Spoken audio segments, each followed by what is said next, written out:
Now that we have our new queue and agent set up, we should be good to go to create our build definition. So let's do it. We'll click New Definition, and then just choose the empty process since we already had a look at the available options before and didn't have a template that would meet our needs. Now when I get prompted for the agent queue, I'll choose the new Read the Docs queue that we created. Nice! The first step is to grab sources, and I'll just confirm the contents there.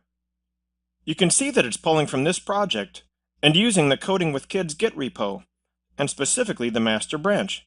This looks good, so let's move on. We now need to set up the actual build process steps, so we'll click the plus by phase 1 to set up our first task. We just want to run the make batch script from our project, so I'll scroll down to the batch script and click Add to configure that. I can see that I'll need to specify some values here, so I'll click on the Run script to see what it needs.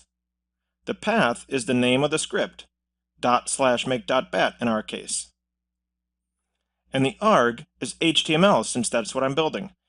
This is coming straight from the way we built the docs within VS Code.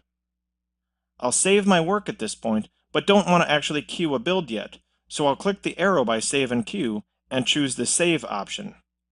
The current folder is fine, so I'll click Save again, which will close the dialog. We need one more step, and that's to get the build artifacts, i.e. the results of the build, published back to VSTS so that they can be deployed in a release. I'll use the search box and look for a task related to artifacts. The one I want is Publish Build Artifacts. I'll choose that and then click on the new task to configure it. The path I want to publish is the _build HTML folder, and I'll give the artifact a name of DocSite. I'll just save this again, and then I'll go back to the Builds tab so you can see what that looks like. I see my new build definition, and if I click on that, I get a details page that includes the option to queue a new build.